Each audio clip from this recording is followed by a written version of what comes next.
screen.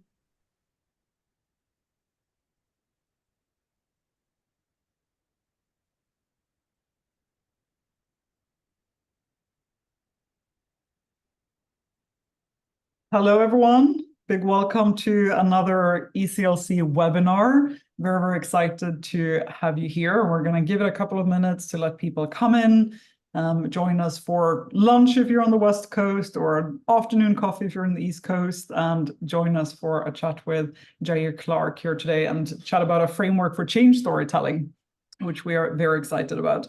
And feel free to use the chat for anything as we go through the conversation. Feel free to input your thoughts, comments, questions, agreements, disagreements, clarifications, anything that you like, put it in the chat window. And there is also a Q&A, so feel free to use the Q&A to put in any question that you want to ask Jair as well.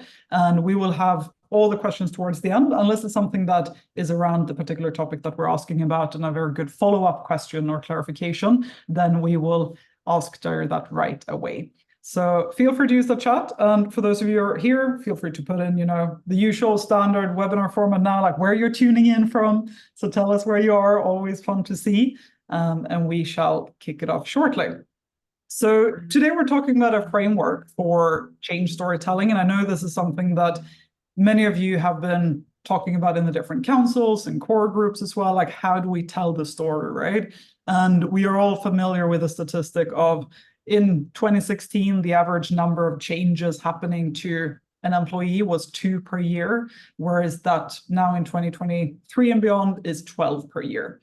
So every single month there is another change hitting people, right? So how do we tell them the story behind this? Like, why is this really necessary? What is this change about? Like, why should they buy into it? Why should they be on board with it? And having a framework to do this successfully is something that is very, very useful. And Jair has done this across many large Fortune 15 companies, and he will be sharing with us today on how he did it.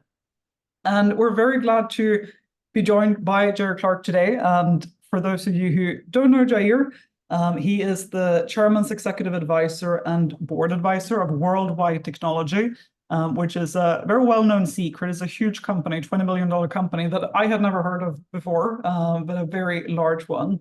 And he's also the CEO and Chief AI Officer of Laigic, which is an AI and tech advisory firm of C-level Fortune 15 consultants and physicians.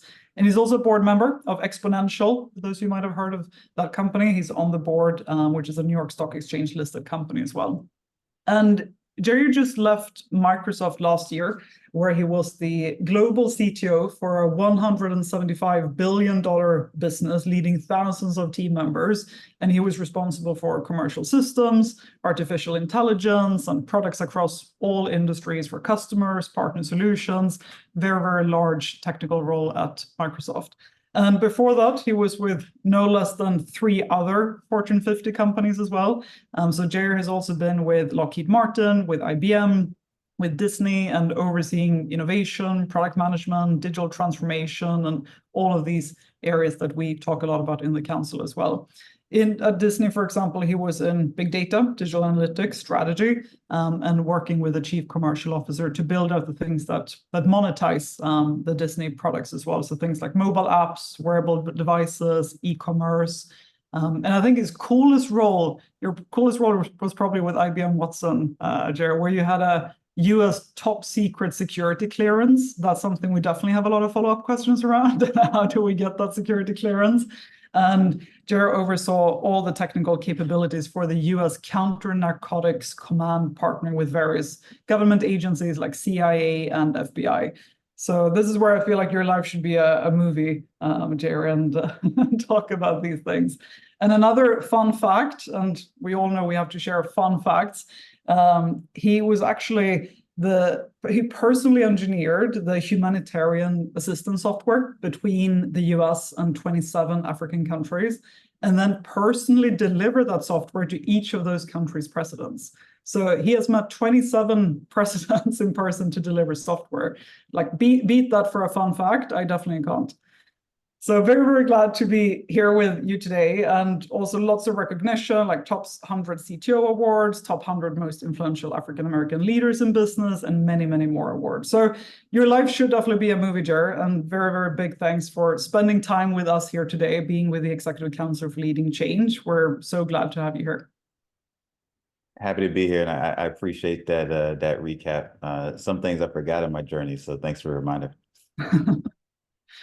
Good to have you here. So we're going to launch into chatting about the storytelling framework and how do you use that in change. And I thought it would be good to start with just a little bit of a background of why do you think change is necessary, and like what happens if you don't change? Because I know that you've been through this in your career as well and personally, and seen what happens if you don't change. So perhaps let's start there and share a little bit about your experience, what happens if you don't do it. Agreed. So I'll share a couple of thoughts, either philosophical thoughts that I have come up with myself, or through readings or teachings and guidance from others. I definitely believe change is important. And so any action has an inaction or a separate action. And from my standpoint, again, quoting some thoughts that I've learned along the way, if you don't sacrifice for what you want becomes a sacrifice. So your response is your responsibility to anything that happens. And it's really, really important to break the patterns of repeated mistakes. And if you can think about different stories, as far as there's a story about the two arrows, and you have a leader that once asked a student, if a person is struck by an arrow, is it painful? The student says yes. Then that leader asks again, if a person is struck by a second arrow, is that even more painful? And the student says yes.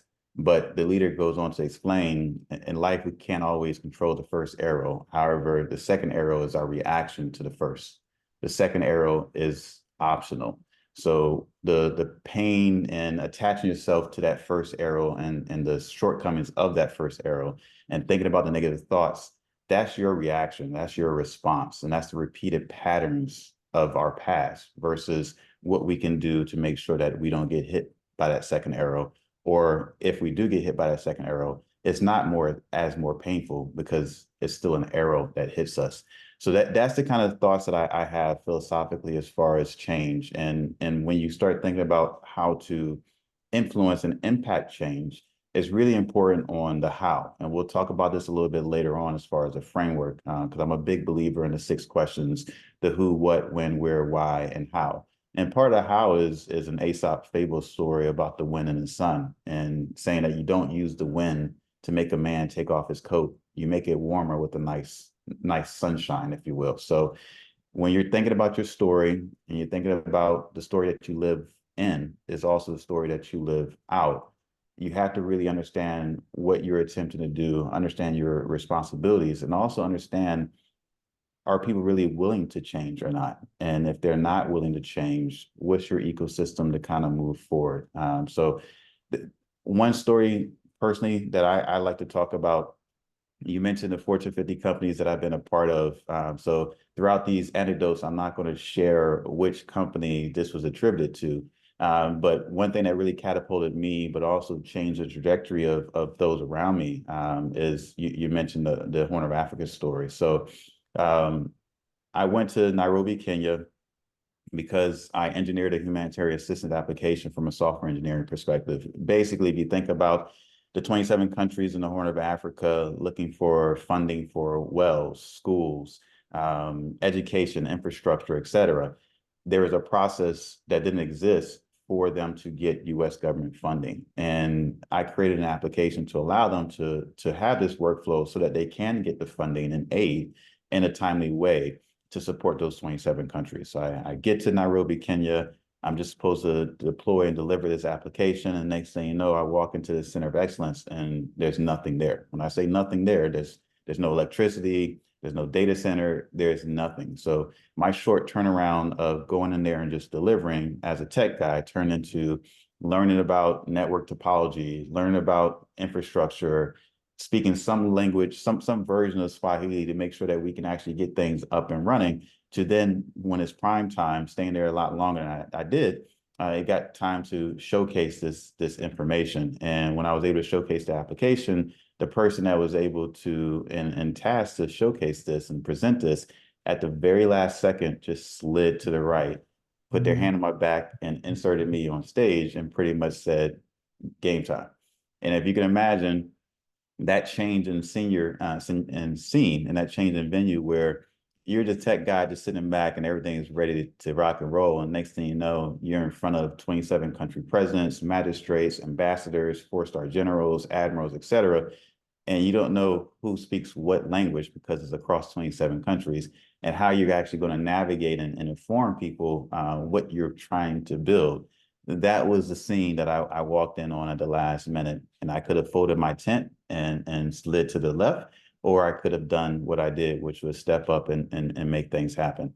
So you would think that that's a glowing story and everything resonated and, you know, fireworks and banner, and we're all done, but it took a turn. I get back to my hotel. I talked to the travel company that arranged everything for this company. And they said, hey, there's only one flight out of Nairobi, Kenya. It's a business class flight.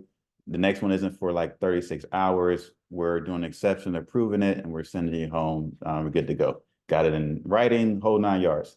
Let's just say when I woke up to pack the next day, I got a glaring email from a leader of that company with some four-letter words and epithets, pretty much saying, you know, who do I think I am to book a business class flight back home?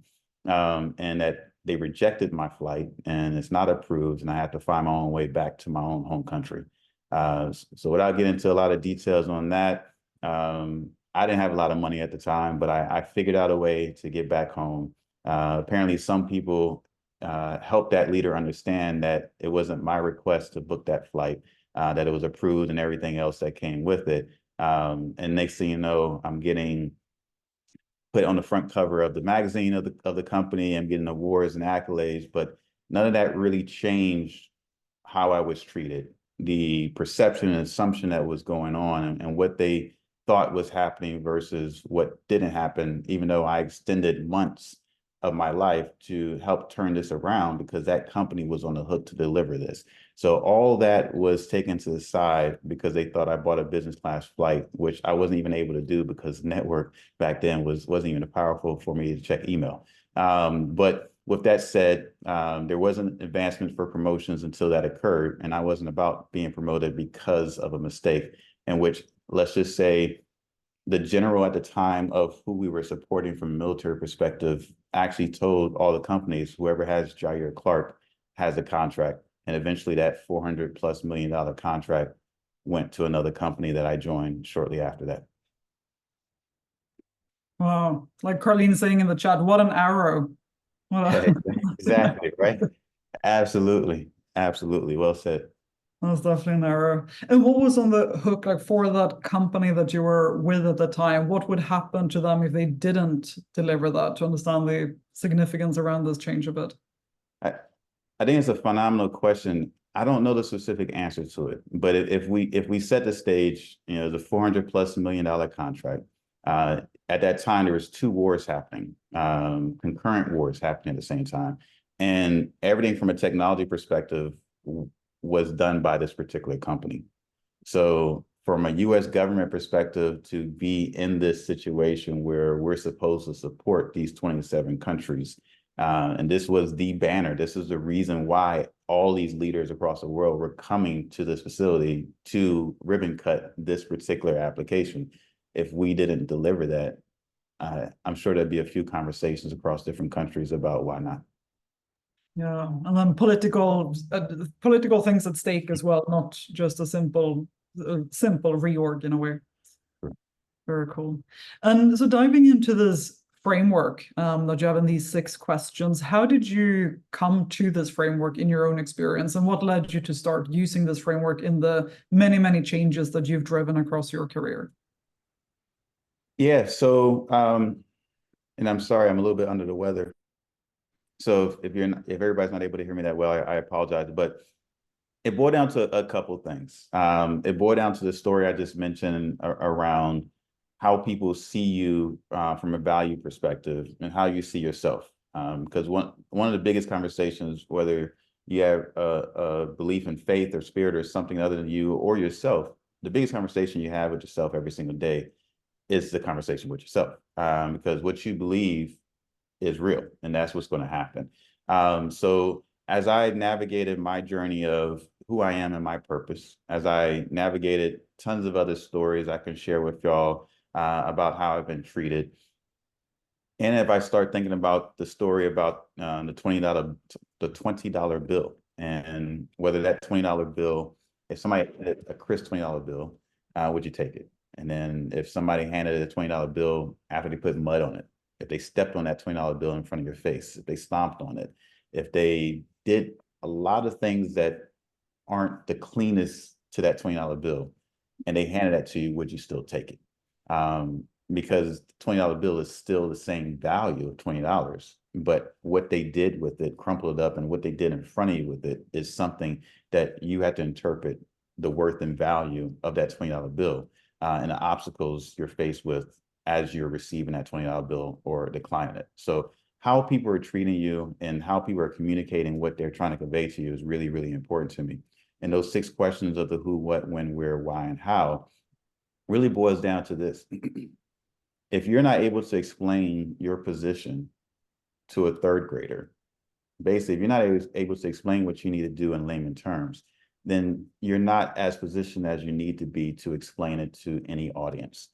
Some people are techies, some people are non-techies, some people are well-versed in whatever you're trying to convey to them, some people are not. So you need to be able to truly interpret and communicate what you need to communicate in as layman terminology as you possibly can, in as an objective way as you possibly can. And that's where the who, what, when, where, and why, and how comes from, as well as how you can actually communicate and reciprocate what is being conveyed to you. Because it's even more important to understand and communicate what others are trying to communicate to you as you are trying to communicate to others. So if you take a look at the situation like we just mentioned, and there's other situations, who am I engaging with? What's the purpose of what I'm here to do? When does things need to actually happen? That moment being pressed on stage, that time was now. It wasn't 6 months in the future or 2 months. Or where are we in this journey? Why are we here? You mentioned, Ellie, as far as the impact that we didn't have that application being deployed and engineered at that time with the political activists that were there. And how do we go about doing that, as far as telling someone they got to pay their own flight home, or telling someone you're the right person for this, I'm not in a position, or I'm not comfortable in actually giving this presentation, even though I'm assigned to do it. Here's how we're going to go out doing it. So if you consistently think about your corporate life, your personal life, and you really understand from an objective view who's part of this journey, what you're attempting to do, when it needs to be done, where it needs to be applied to, why, what's the purpose, and just as important, the how. How do we go about doing this? In what manner, or what way? Those are things that resonated with me to say, hey, let me simplify what we attempt to do in corporate America, and we'll get into a couple of stories here, and then we can apply that, and you'll see as we talk further, I'll apply those 6 questions along the way, but it starts with that. Mm-hmm. And as you were going through and like getting to this framework, were there other questions that you considered as well, that you decided, no, this is not as important as storytelling? Like, how did you get to these 6 exactly? Yeah, it really starts with the storytelling. And if you ever try to write a book or a movie, or you're attempting to create some type of framework where there's structure around what you're communicating, that's generally where it starts. You're talking about who's the hero, and who's the competitor or the antithesis, who's the adversary of the hero, like where is the story taking place? So once I started continuing to see the center around storytelling, I've worked with many companies, great companies that do storytelling, like Disney, et cetera. You see that commonality of these 6 questions, and you can ask other questions, but these 6 questions resonate in anything that you do. And they're so simplistic that I encourage everybody to give this a chance. And next time you're in a meeting, or next time you have some type of conflict in corporate America in which you're attempting to figure something out with somebody else, ask them these questions. Let's see if they actually have the answers to every one of these type of questions or if that's something that y'all can work together. Because if one is missing, you're not going to call them out on it. It just shows you that that question needs to be answered, and you can partner together to fill in that story. Yeah, that makes sense. And it's true even in the Disney movies, right? Like it starts with like who is it and when and where and what is happening and why is that happening? So it applies to both corporate America and the Disney type of stories. And as y'all said in Tiger Hall, even with the intro to this podcast, they start with once upon a time. There's the win. Yeah, very true. Very true. And you've had some good stories in your career that we're going to talk through as well, and how you applied this framework in those specific situations. Because I remember when you told me that you had just joined a new job and it was your first day in a new job, and you were told that you had to fire people. So it's like, welcome to the company. This is your first day, and your first task is you need to fire these people. Walk us through that day and how did you approach it? And then how did you apply this framework to that very unique situation? Yeah, so we'll keep that company nameless for just obvious reasons. But yeah, my second day on the job, I don't think I even had my badge yet. The executive assistant that's supposed to support me in my future organization wasn't even assigned yet. I hadn't met anybody other than the people I interviewed, HR, and my future leader at the time. So I remember walking into my future leader's office and literally get handed several sheets of paper with names on it. And I'm like, okay, what's this? And the leader says, those are the people that you're going to impact tomorrow. And for those who may not know, when that verbiage of impact means you're going to notify these individuals that their employment is terminated. So I pause and I look at my leader and I say, hey, understood, you're going to be there with me, correct? And my leader quickly responded, no, this is for you to do. And you're going to do it tomorrow. So most people would stay quiet or react a different way. So I responded, I said, hey, I just want to make sure I get this straight. Second day on the job, don't have my badge, haven't done orientation. I don't even know who's going to manage my calendar to even schedule these type of meetings. And you're telling me I'm going to impact hundreds of people that I've never met the day before in my life. And then after I impact these individuals, I'm then going to have a town hall with the people that remain, the hundreds of people that remain in my organization, and answer questions as if, why was I able to decide who was being impacted when I've never met any of them before in my life? I said, so is this the story you're telling me that we need to do? Basically meaning I need to do. And very matter of fact, the leader said yes. So with that, I left a really good job in which before I left that previous job, they told me, they would promote me, they would do everything they possibly can to retain me. And some people would fold tent and say, I'm out of here. But from an empathetic perspective, I knew it was me who needed to deliver this message, because clearly people around that organization weren't equipped at the time in their journey to deliver this message. If there was anybody to deliver this message, it was someone that will understand the empathy on who's being impacted and the people that are staying and their philosophy, et cetera. So I quickly started to understand what I needed to do. And I thought about the who. I thought about who's being impacted. And I thought about who's not being impacted and how they would respond and look at the next steps of what's going on. I thought about what's happening. What exactly are we doing? I thought about why are we doing this? Like there's a reason, there's a purpose for why this change is occurring, and this why needed to be communicated in a way in which it may have hurt individuals from an arrow perspective, but getting some type of clarity allows them to cope and manifest what needs to happen next versus the how it being impacted, making it just as worse.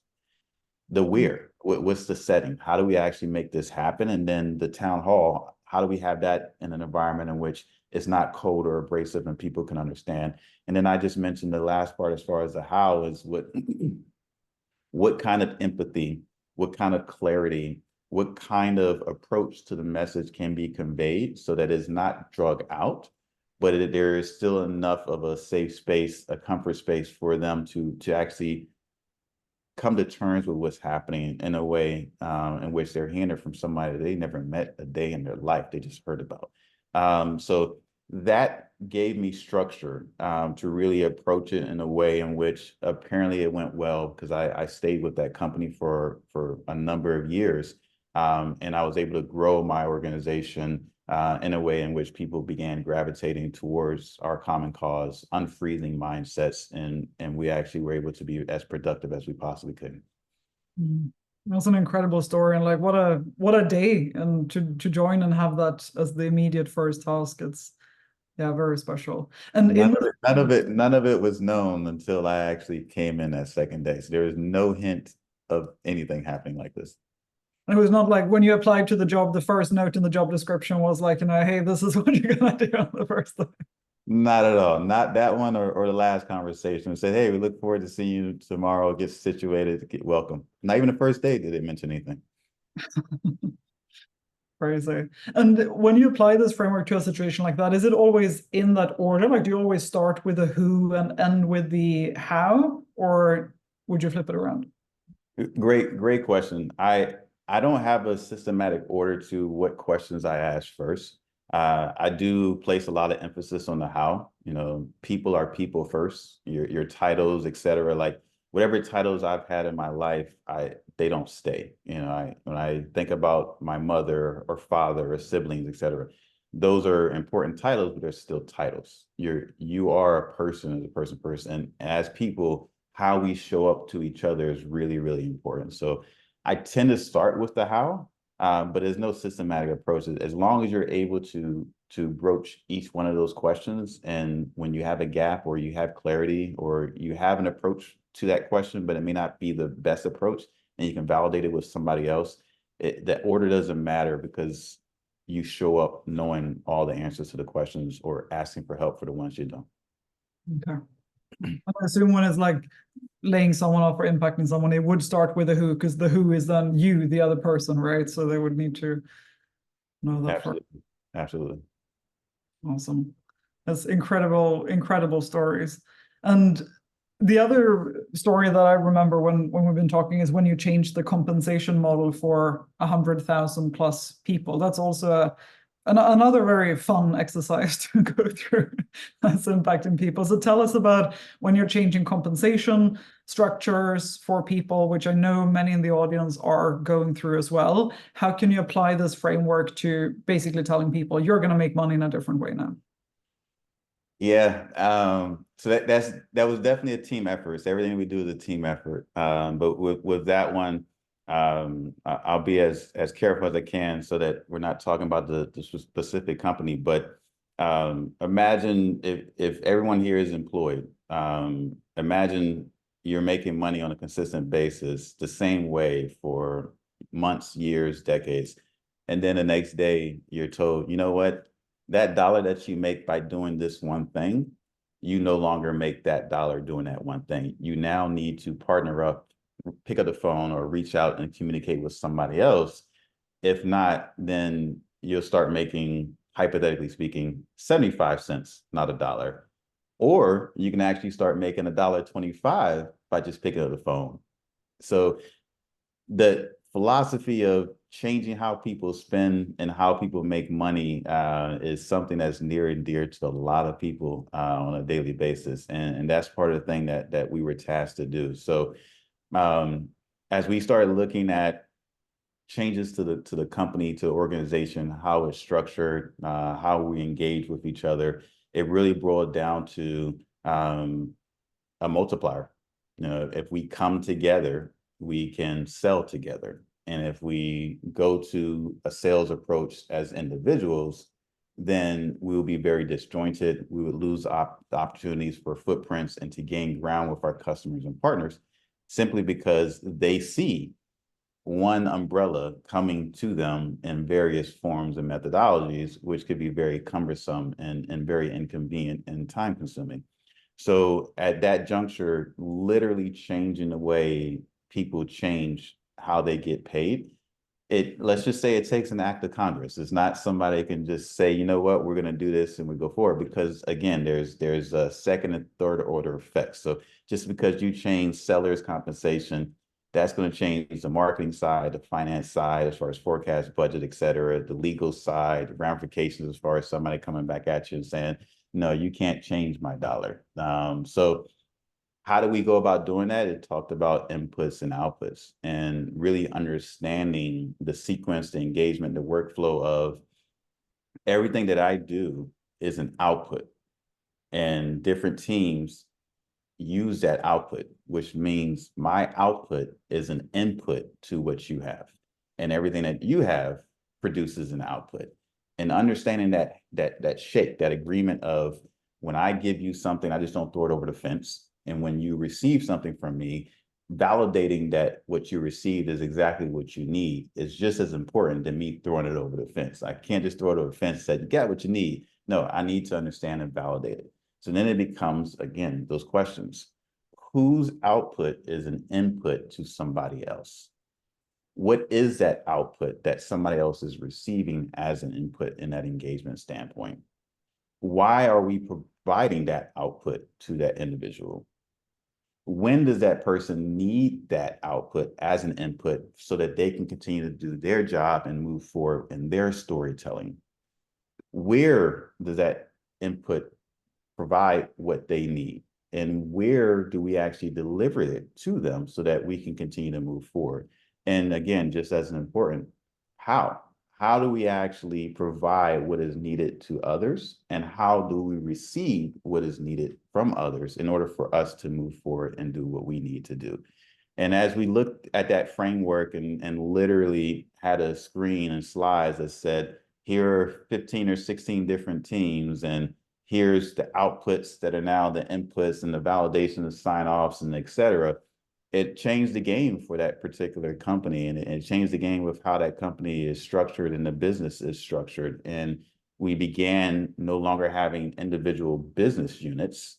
We actually had groupings of, I'm being careful with my wording, we had groupings of what we can do together so that people can actually understand picking up the phone and calling their partner in crime within the same company and showing up together with the customer was more advantageous to the company and more advantageous to their dollar, because now they can make $1.25 versus 80.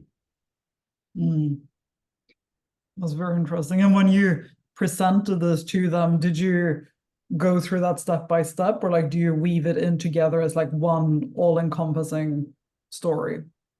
Yeah, so you definitely need backing. So you can have the perfect story. You can, there's no such thing as a perfect story, but you can even still have the perfect story that doesn't exist. But if you don't have the backing and sponsorship, then you don't have what you need to deliver this. So to your point, it started with the one-off conversations. It started with the quick wins and the engagement in which people looked at you and said, okay, you can do what you said you're going to do, and you can do it quantifiably. You look at financial numbers. Okay, what did we sell? How much did we sell? When did we sell it? Did we sell it by the end of the quarter, or is it a carryover? Where do we sell it? Who's our customer? They can quickly get quantifiable to say, hey, is this really real or not? But once you have the sponsorship and engagement of the right people across the room, and you come together before the unveiling, and you come together during the unveiling, and you have the objectivity to show that it does scale and it is advantageous, then it's a better story that people can get behind versus attempting to just unveil it like it's a movie. There's a reason why you have trailers and commercials, et cetera, about movies, is because you need to bring people along the journey before the journey begins. You didn't have a trailer for, there was no trailer for I'm going to change your comp. I don't know if anybody has that trailer, then I think they'd be very, very marketable right now. But yeah, let's just say it didn't go smoothly as far as delivering that message, but it definitely went smoothly as they saw the force multiplier of what they're able to make and how that paid dividends, because the company to this day has been full force and has that structure in place. Yeah. I know many in the council are changing compensation structures. They end up overpaying. Like that's kind of like in the short term, you overpay, and then in the long term, it kind of evens out as you make that shift. Was that a strategy for you as well in the scenario, or did you end up like not overpaying in the short term? let's just say that all options were on the table. And there is a phenomenal group of leaders and experts that helped situate what the payment cycle needed to be. So it worked smoothly once we got it rolling, but all options were on the table at that time. Yeah. And then the third story that I would love to hear from you and have the members here is when you were transforming a very large $100 billion plus business unit, very significant business, and you wanted to get stakeholder buy-in to transforming this business unit. And I want to say that's one of the number one things on ECLC members' agenda is how do we get stakeholder buy-in? That comes up very frequently and something a lot of people are interested in. How exactly do you do this? So how did you apply this framework to get that stakeholder buy-in that you needed for this very huge transformation you were driving? Yeah, that I would definitely say that that was a fun experience. I was called names that, been called a lot of names in my life, but there were some names I was called in that situation that are memorable. So with that said, basically, again, trying to be as careful as I possibly can with the companies that I've been involved in. Getting stakeholder buy-in really starts with the how you show up, how you engage, and how you're able to even get the ear of the stakeholder that you're working with is quintessential and absolutely important. So as you start thinking about maturation and transformation of different companies, you can begin to think about what's in it for those stakeholders. And if you think selfless and think more about others, that's when you grab the attention in the audience. If I rolled up to a stakeholder and I said, hey, I really want to transform our company and I really want to make sure we do X, Y, and Z, I don't think 10 out of 10 people are going to be interested in what I want. There are some people that are selfish in this world, and there are some people that are pressed for time. So leading with what they want, whether you know it or not, you would get a higher probability of people being more responsive to you. So changing that approach and going to that stakeholder and saying, hey, we are tasked to transform our organization. What is it that you want out of this transformation? What is it that you need for your company within a company to really move forward? When do you think you need that if this transformation takes place? What does that look like? Who would be involved? Where do we inject what you think adds value in this approach? And why do you even think this transformation is happening? Asking them their thoughts, their perspectives, their philosophies of what they need out of it. They may not know all those questions, but it begins to their synapses start to fire in which what needs to happen and how. And now you started to gauge and you have info. There's a saying that every person that you meet knows something that you don't know. So you don't come into a situation knowing everything. You come into a situation interacting with someone. Every person on the face of the earth knows something that I don't know. So the more you get to understand what they know and what they need, the better off you'll be. And again, this is not going to be some smooth sailing type of situation. Like I told you, I was called things. I was in virtual meetings that I wished I was in physical meetings. I shout out to the University of Miami. We won a national championship. I'm a former football player, and let's just say I was hoping it was a physical meeting in which I can leverage my football expertise when people were saying things that they were saying more virtually than physically. But all jokes aside, it's still a difficult situation to have when you're transforming something of that magnitude. But at the same time, it's possible, it's feasible, and it starts with what others needs and what others want and what they get out of the situation versus what you get out of the situation. And then there's a saying in Ubuntu, which is, I am because we are. Like we as a village and a community coming together is the reason why we exist. And without that, we don't exist. So when you start looking at these questions, not from what I want, and who I am and when I need it and where I am and why I want it and how I would go about doing it. And you flip the script and you start talking about who you're talking to and who they need and what they need and when they need it and where do they need that, why do they need it, and how do we go about doing and servicing them. Servicing others quickly turns into servicing yourself. I love that. Going in and asking them those 6 questions instead of just focusing on yourself, right? And do you find that they usually have the answers to those 6 questions, or like how do you find you get the answers? The majority of times, and I'm just one person, but the majority of times, no. I do think most encounters have answers to maybe 2, maybe 3 of the questions, but I haven't seen a situation where if you show up and ask someone those 6 questions, and again, you're not going to roll up to them and say, hey, tell me the who, what, when, where, why, how about this topic. Like you have to organically weave that into the conversation. But I haven't been in a situation where someone understands the answers to all those 6 questions, including myself. So many different situations I would come into and I don't have all the answers. And it takes, again, knowing other people's insights and knowledge so that I can get the answers myself. But organically weaving those questions in is really, really important.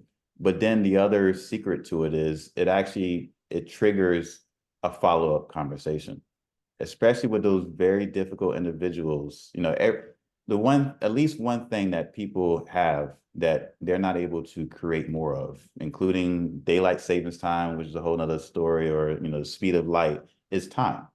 You're not able to add more time in a day. You can hop around the world all you want, but the time is still there, if you will. So for those who are not comfortable in sharing their time as much, by you asking these questions and with them being left unanswered causes a follow-up for those difficult individuals in which they have to answer that, because the more senior leadership are going to get these questions. Like, hey, these are 6 questions I think are really, really important. I'd love to partner with you on these things. And I plan to share the answers to these questions collectively with our leadership to figure out what we do next. And it'd be great if you're part of that journey. By sharing that this is going to be shared, allows them to say, you know what, I got to jump in on this, whether I have time or not, or I got to delegate somebody on my squad to help answer these questions. Because if I'm not answering these questions, somebody else is answering these questions. And then now I'm on the hook and I'm accountable for those answers. Well, it's very smart. Very smart. Like telling them that it will be shared, because then to your point, that increases the desire to be involved, right? And like visibility. Because I wanted to ask you, what if they just throw it back at you? What if they just say, like, what do you think? You're the transformation leader. This is your project. Like, don't ask me. Like, this should be answers you have. Yep, I heard that a couple of times in my life. And what I just mentioned is one option. And there's been situations in which they absolutely have not answered the questions. And it's not about necessarily showcasing that they didn't answer the question. It's about, again, the storytelling of sharing, you know, so whether it's 10 stakeholders and myself, and we're presenting to the head of the company on where we are, it really is where we are. If I'm not accountable for where we do something as far as a transformation, but I'm accountable for everything else, it's still a we. You know, hey, you know, here's how we plan to do it. Here's the what, here's the why, here's the when. And we're coming together to figure out where. Is it this team? Is it this organization? Is this project? Is it all of the above? And as we figure out this where, we'll be able to finish this story and move forward together. And if you shape it in that manner, you're not necessarily calling an individual or a team out. You're emphasizing it is a we, and we haven't answered that question. And I'm pretty sure there's some people in your organization that's smart enough to know who's ultimately accountable for that where, and they can help bring that person who's accountable for that where along the journey, especially if that's the only question that's not answered. That's great. And then you also then show that you've kind of done the majority of the work, right? And like I need your last input on figuring out where we go with this last question that is unanswered. Yeah, the one slight variation I would say is not me, we. So even if quote unquote my team, et cetera, have done 99% of the work, it's still the work to make it whole, to make it 100, it takes me and someone else. So whether I've done the work or not, we've done these 5 other questions, or we've done all this other work. We just need to finish that one last part. At any point in time, if you crack your approach and you start talking about everybody will understand, or a majority of people will understand who did what. But if you begin that anecdote of it just brings the whole card game down. The house of cards falls down. That you really have to believe it is a we, not an I. Very interesting. And how do you deal with conflict of interest? Because I know that's something that many in the audience are dealing with as well. They might ask these questions or have these conversations, and then they get answers that are completely 180 degrees from what everyone else is going for. Like people have their own personal agendas, their politics. How do you tackle that? Yeah, if I understand the question correctly, to me it boils down to the objectivity. So I mentioned that, I think I mentioned a little bit earlier. Your response is your responsibility. And as you think about what you're attempting to do, you have to understand that there's noise. And when you have noise in a situation, you can either listen to the noise, you can be distracted by the noise, and you don't keep your eye on the prize, and then nothing really happens. So, there's a saying of, without commitment, you will never start, and without consistency, you will never finish.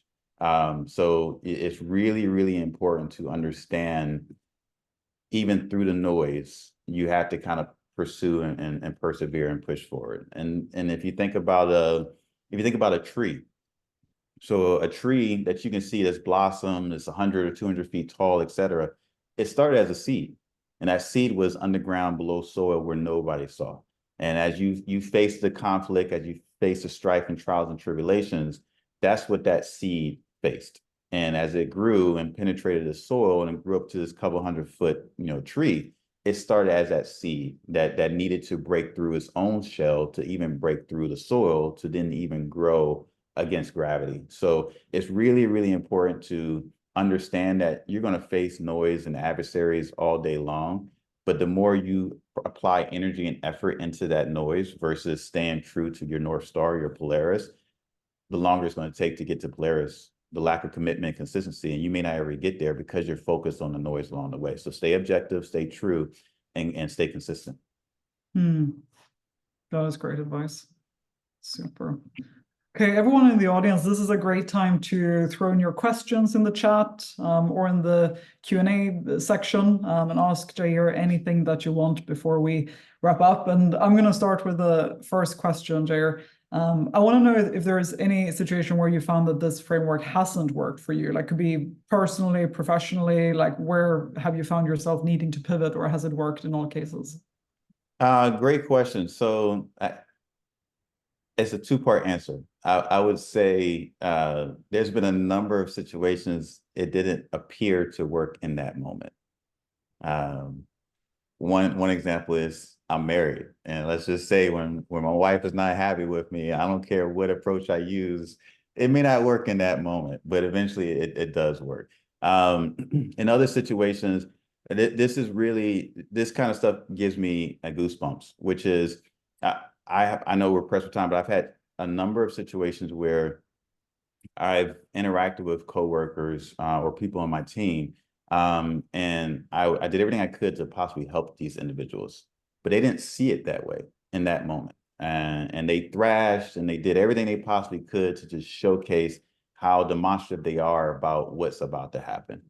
And months or years later, I kid you not, time at a time, I get these emails or messages from individuals saying, you know what, it's been a long time, but the way you handled how you went about or what you did for me, I didn't understand it then, but I get it now. And I'm actually leveraging that now in my approach on how I go about things in life and in career. So stay true to your approach. I believe that this does work well. And by the feedback I've gotten from others instantly in the moment or years later, shows that it is something to truly consider in your way of life.